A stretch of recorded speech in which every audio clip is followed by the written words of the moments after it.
La Segunda Guerra Mundial. Eventos, personajes, tecnología. Le doy la bienvenida a nuestro episodio del día de hoy. Episodio 9, Roosevelt y los Estados Unidos de América. Antes de empezar nuestro episodio, quiero agradecer a Kiko Bravo por intentar ayudarme a pronunciar mejor los nombres europeos. Realmente aprecio tu ayuda. Es decir, a partir de este episodio, sigo masacrando los nombres, pero ahora con autoridad y asesoría. Paciencia con el estudiante. Este episodio se centra en los Estados Unidos de América. Aunque en ocasiones me referiré al país como los Estados Unidos, yo procuro evitar esta opción ya que en las Américas hay varios Estados Unidos. Los Estados Unidos de Brasil y los Estados Unidos mexicanos. No hay razón para asumir que al referirse a los Estados Unidos, nos referimos específicamente a los Estados Unidos de América. No me refiero al país como América, ya que a mí se me enseñó que América es el nombre del continente descubierto por Cristóbal Colón, el norte, el centro y el sur. Regresamos a nuestro episodio. La Primera Guerra Mundial se peleó entre 1914 y 1918.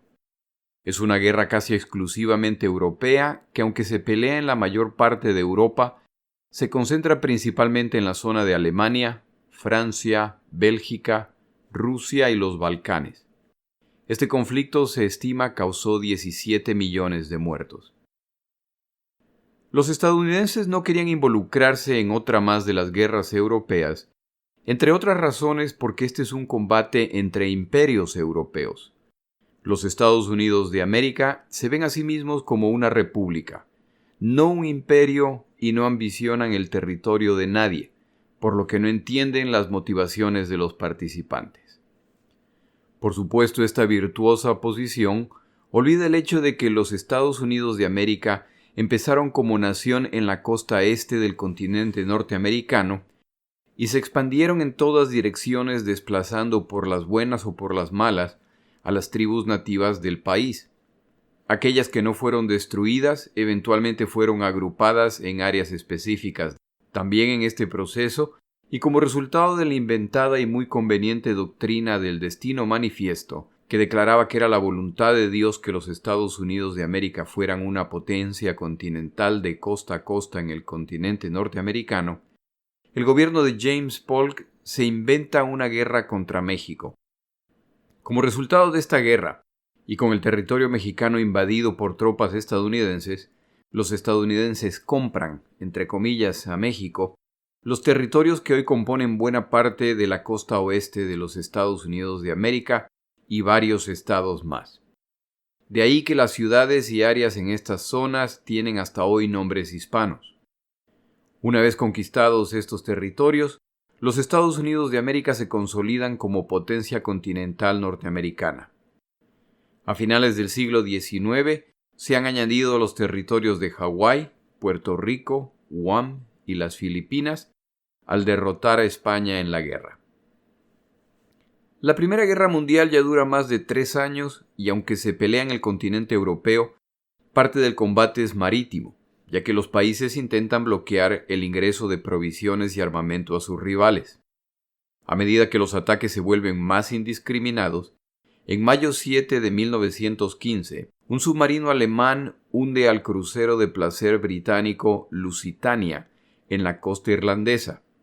Entre los muertos hay 128 pasajeros estadounidenses. Los Estados Unidos exigen que Alemania se disculpe y provea compensación. Los alemanes se niegan. Cada vez más incidentes similares se repiten, por lo que la presión desde Europa y ciertos sectores de la sociedad estadounidense se incrementa para tomar la decisión de entrar a la guerra. El presidente Woodrow Wilson ha logrado mantener a los estadounidenses fuera de la guerra. Como se acercan las elecciones, el presidente Wilson, tratando de conservar su cargo, opta por el eslogan «Nos mantuvo fuera de la guerra», aunque no estaba convencido que era posible mantener esa promesa. Algunos lo acusan de cobardía por no tomar bandos o proteger vidas norteamericanas. En noviembre, el presidente Wilson gana apenas las elecciones y es muy probable que su posición de mantener a los Estados Unidos fuera de la guerra hizo la diferencia. Wilson propone la creación de una Liga de Naciones para mediar en este y futuros conflictos. Reafirma su decisión de que los Estados Unidos no se involucrarán militarmente. Algunos, empezando con el expresidente Theodore Roosevelt, lo acusan de cobarde. Si la guerra se acerca, es preferible involucrarse de una vez en vez de esperar ser arrastrados. A inicios de 1917, el Kaiser alemán aprueba la guerra submarina indiscriminada, sabiendo que esto muy probablemente resultará en el ingreso de los Estados Unidos a la guerra del lado británico-francés. El Kaiser entiende este riesgo, pero confía que los brutales resultados anticipados fuercen la conclusión de la guerra. Pero tiene además un plan para lidiar con los estadounidenses. Es hora de jugarse el todo por el todo. Entonces ocurre un evento que impacta el curso de la Primera Guerra Mundial. Los británicos interceptan un cable del gobierno alemán dirigido a la embajada alemana en México, en el que se busca explorar la idea de comunicar el incremento de las operaciones submarinas al gobierno del presidente Venustiano Carranza Garza y ver la posibilidad de que México ingrese a la guerra del lado alemán. Los alemanes están convencidos que los británicos pronto perderán la guerra y que entonces alemanes y mexicanos iniciarán una guerra contra los Estados Unidos de América para reconquistar los territorios perdidos el siglo pasado. Los británicos, acertadamente, consideran esta información crucial para que los estadounidenses ingresen a la guerra, pero no es posible entregar esta información al gobierno estadounidense directamente, ya que esto confirma que los británicos los están espiando. Es importante entender que en tiempos de guerra todos espían a sus enemigos y a sus amigos, pero esto no se puede admitir. Tras el esfuerzo brillante de espionaje, los británicos logran obtener una copia casi perfecta del documento recibido por la Oficina Telegráfica Mexicana. Esta es información que se puede entregar a los Estados Unidos, alegando que se compró en México. En febrero 25 de 1917, el telegrama se presenta al presidente Wilson. El presidente duda de la veracidad del documento, pero en las siguientes semanas múltiples navíos son hundidos, incluyendo embarcaciones estadounidenses. Esto confirma la legitimidad del telegrama interceptado y decide el ingreso de los Estados Unidos de América a la Primera Guerra Mundial.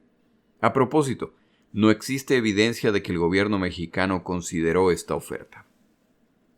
En febrero 28, y en busca de apoyo popular por la decisión que pronto tomará, el presidente Wilson filtra una copia del telegrama a la prensa. La indignación nacional se encarga del resto. El 2 de abril de 1917, en un discurso ante el Congreso estadounidense, Wilson pide al Congreso que se reconozca que como resultado de su campaña indiscriminada de ataques submarinos, Alemania se encuentra en guerra no solamente contra Europa, sino contra la humanidad. El 4 de abril se debate la solicitud presidencial y se acepta la declaración de guerra contra Alemania. El subsecretario de la Armada estadounidense, Franklin Roosevelt, planeaba cómo colaborar con británicos y franceses. Más de 1 millón de soldados estadounidenses pelearán en la Primera Guerra Mundial. En 1918 hay elecciones en los Estados Unidos y el Partido Demócrata, el partido de Wilson, pierde puestos en el Congreso. Esta derrota electoral tendrá un significativo impacto en la historia del planeta, ya que limita el poder de Wilson en el Congreso y resultará en el bloqueo de la participación de los Estados Unidos en la Liga de Naciones. Esta ausencia limita considerablemente la eficiencia e impacto de este organismo recién nacido. El 4 de noviembre de 1918, un día antes de las elecciones estadounidenses, se acuerdan los términos de la rendición alemana. El 10 de noviembre de 1918, el Kaiser alemán escapa. Se firma un armisticio y la Primera Guerra Mundial termina. Durante los 19 meses de participación de los aproximadamente 1 millón de militares estadounidenses, más de 100,000 combatientes estadounidenses mueren. el ingreso estadounidense no solo con su fuerza militar, sino además con la fortaleza industrial, es el golpe final a las opciones alemanas. Para mayo de 1919, los vencedores presentan a Alemania los detalles de las reparaciones por la guerra a través del Tratado de Versalles, del cual hablaremos en otro capítulo. Pero por lo pronto es suficiente decir que viene un delicado tiempo de recuperación económica en el cual Alemania ha terminado en una situación precaria debido a las durísimas sanciones impuestas. A los eventos de la Primera Guerra Mundial le sigue la década de los años 20, una década llena de esperanza en que el valor de las acciones de todo tipo de empresas se incrementó dando la apariencia de que la riqueza nunca dejaría de crecer, lo que llevó a especulación hasta niveles nunca antes alcanzados, hasta que en septiembre 4 de 1929 los precios de las acciones empiezan a caer, lo que poco a poco se transforma en un pánico que culmina el martes 29 de octubre, cuando el mercado bursátil colapsa en el día conocido como el Martes Negro. Estos eventos tienen impacto global y transforman a millonarios en indigentes en cuestión de días y pone a la población común en una situación desesperada como resultado del cierre de empresas y el desempleo masivo. Los ingresos individuales, la recaudación tributaria y las utilidades se desploman. La década de los 30 se ve, por lo tanto, como una época de recuperación económica, lo que incluye, por supuesto, reducir gastos. Hay muchos países que se comprometen a reducir sus gastos militares. Esto se hace a través de compromisos bilaterales que buscan mantener el balance armamentístico. Aunque estos eventos tuvieron un efecto devastador alrededor del planeta, tiene un impacto particular en Alemania, una nación que ya de por sí llevaba la amargura resultante de las sanciones impuestas como reparaciones de la Primera Guerra Mundial. Cuando las finanzas internacionales colapsan, Alemania, que dependía profundamente de los créditos internacionales, en particular desde los Estados Unidos, se le cierran las líneas de crédito y entran en una seria crisis financiera. Los nacionalsocialistas, comúnmente conocidos como nazis, y su líder Adolfo Hitler han encontrado su momento para ascender al poder. Antes de continuar nuestro episodio, tomamos una breve pausa.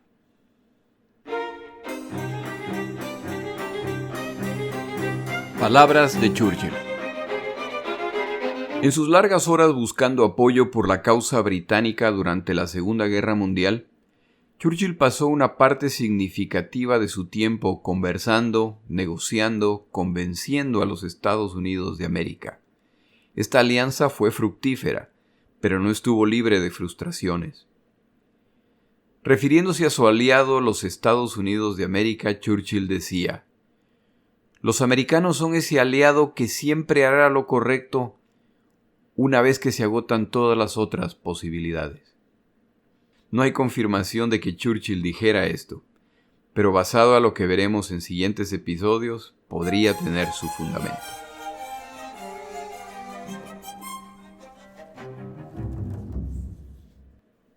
El presidente Franklin Roosevelt. Con los eventos de 1929 y el inicio de la Gran Depresión, los Estados Unidos de América se encuentran en serios problemas.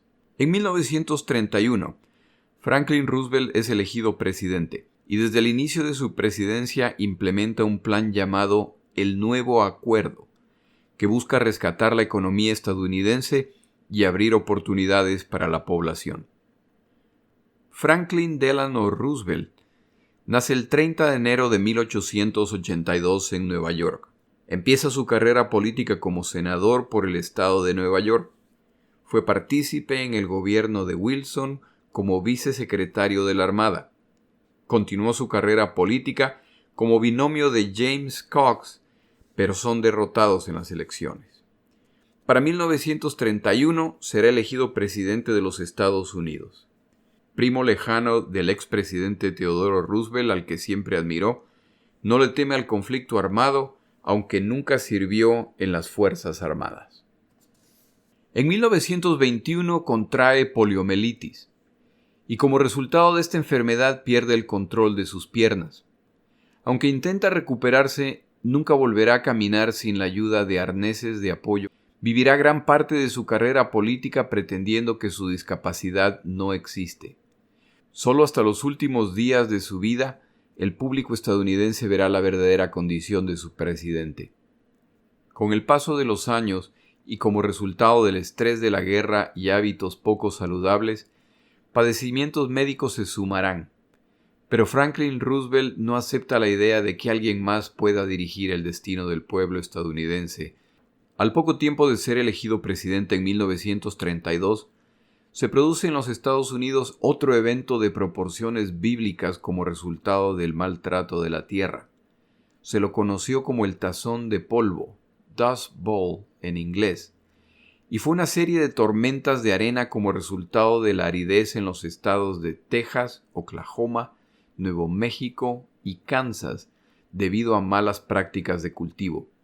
Este evento tuvo un impacto económico significativo en la economía estadounidense que ya padecía los efectos de la Gran Depresión.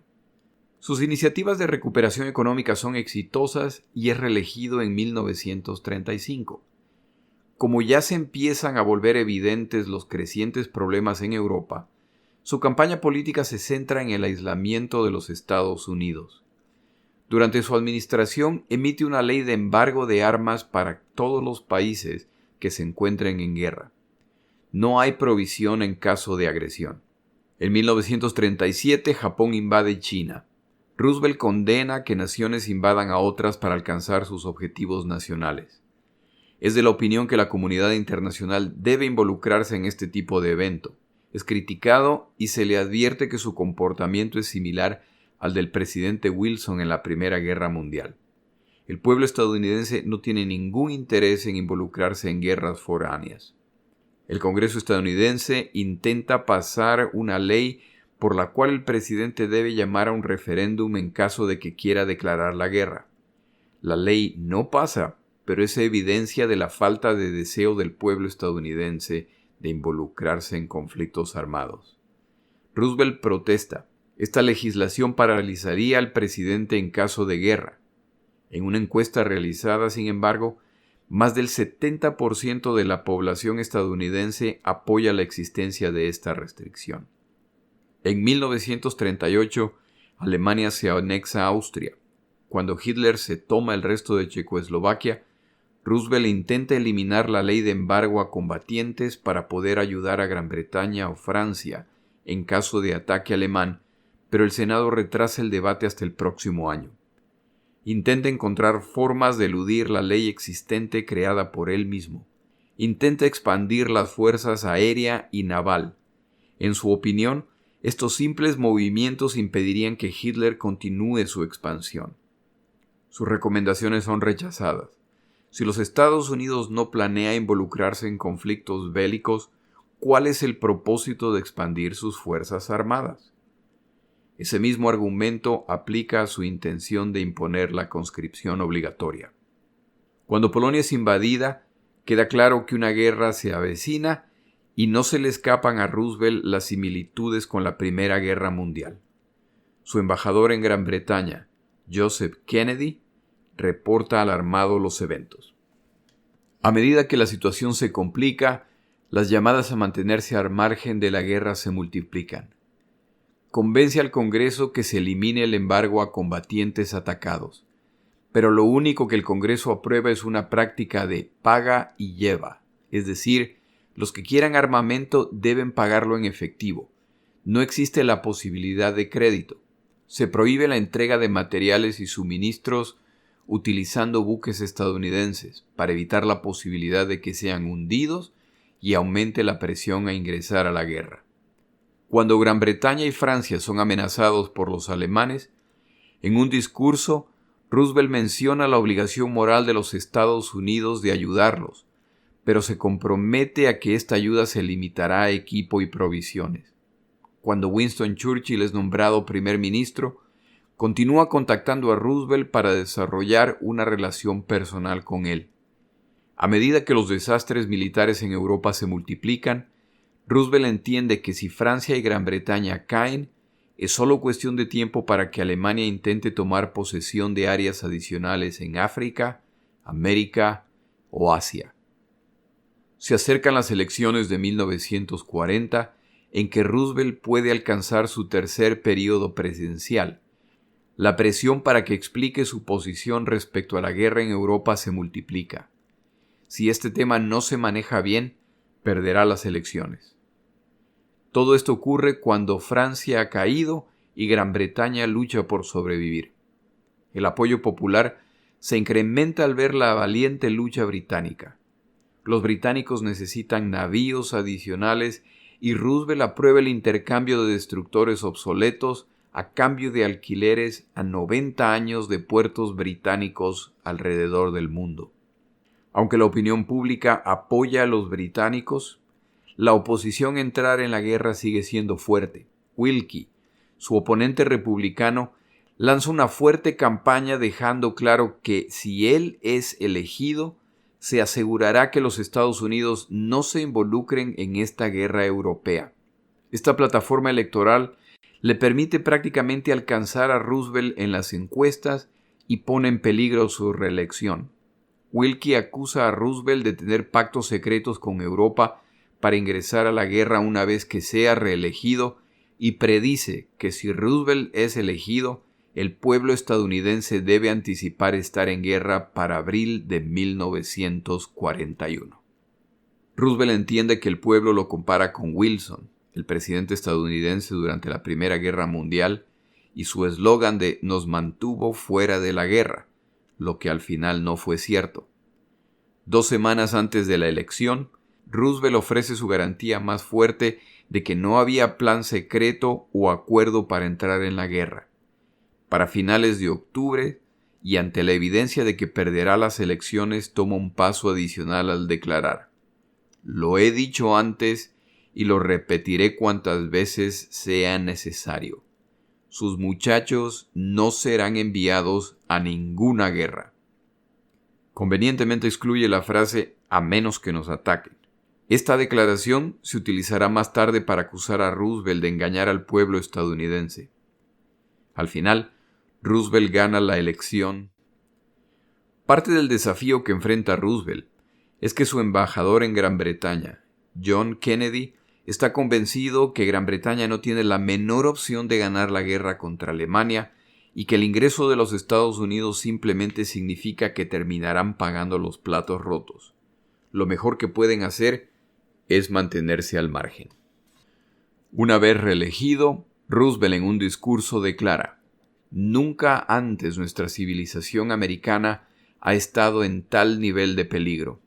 Los tiranos nazis han dejado claro que intentan no solo dominar la vida y pensamiento dentro de su país, sino que además planean esclavizar a toda Europa y utilizar los recursos europeos para dominar al resto del mundo».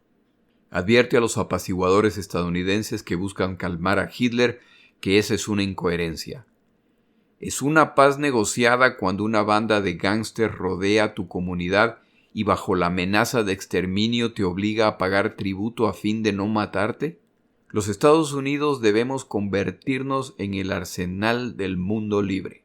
Antes de ser reelegido, nunca se hubiera atrevido a realizar este tipo de declaración. Los opuestos a la guerra expresan su preocupación. A medida que el conflicto continúa, Roosevelt envía una nueva ley autorizando préstamos renta en apoyo a los británicos que ya pelean solos en Europa y expande las áreas oceánicas que patrullarán los buques de guerra estadounidenses. Esto, por supuesto, aumenta la posibilidad de ataques de parte de submarinos alemanes, por lo que las acusaciones de estar buscando una excusa para entrar a la guerra renacen. Roosevelt entiende que mantiene su promesa de campaña, en la que se comprometía a no ingresar a la guerra a menos que los Estados Unidos sean atacados.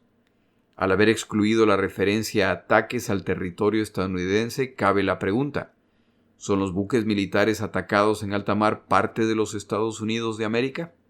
Al considerar las razones por las que los Estados Unidos de América intentan no involucrarse en la Segunda Guerra Mundial, es justo también hacer la siguiente reflexión. El rearmamento alemán ha tomado algunos años. así como los desafíos alemanes a los acuerdos del Pacto de Versalles. Los europeos lo han observado todo y no han tomado acciones. Cuando la Segunda Guerra Mundial empieza, Polonia y Noruega dan ejemplo de resistencia al vender cara su derrota. El resto de países tienen confrontaciones breves con Alemania y capitulan. Francia en particular, teniendo fuerzas armadas equivalentes a las alemanas en personal y equipo, es derrotada en apenas 5 semanas. De acuerdo a lo que yo he leído, la invasión de Francia se salda con la muerte de entre 60.000 y 80.000 franceses muertos entre civiles y militares. Con unas fuerzas armadas estimadas en más de 1.200.000 combatientes, no es descabellado afirmar que Francia se rinde con sus fuerzas armadas casi intactas. Si los europeos no se defienden a sí mismos, el que llegue desde afuera lo hará simplemente para ponerse al frente de todo, y los resultados hasta el momento muestran que Alemania es imbatible. Una vez que Gran Bretaña caiga, Europa quedará blindada a los estadounidenses. En ese momento se verá si los alemanes tienen planes adicionales de conquista. En resumen, para el momento en que la Segunda Guerra Mundial se inicia, las condiciones económicas, políticas, sociales y militares en los Estados Unidos de América claramente indican que no están preparados para o que tienen interés en un conflicto de esta magnitud. A la larga, a pesar de que el presidente Roosevelt ve las terribles perspectivas que le esperan al mundo libre e intenta ayudar a los británicos, los Estados Unidos de América no se involucrarán en la Segunda Guerra Mundial hasta que se vieron forzados a hacerlo. La última esperanza para detener a los alemanes son los británicos. La mayor parte del mundo, sin embargo, está convencida que están a semanas de su derrota o de su capitulación. Con Francia bajo control, los alemanes enfocan su atención completa en Gran Bretaña. Es hora de concluir esta guerra y eliminar el último obstáculo. En nuestro siguiente episodio, la Operación León Marino. Mi nombre es Jorge Rodríguez. Gracias por acompañarme. Para información adicional respecto a este episodio, las notas de este podcast, que incluyen la narración de este episodio, así como acceso a resúmenes, videos, documentales y materiales adicionales gratuitos disponibles en el Internet, por favor vaya a Amazon y busque el libro La Segunda Guerra Mundial, Eventos, Personajes, Tecnología. Al comprar estas notas, me ayuda y me apoya financieramente. Puede encontrar información adicional en mi página web, lasegundagm.com. Muchas gracias.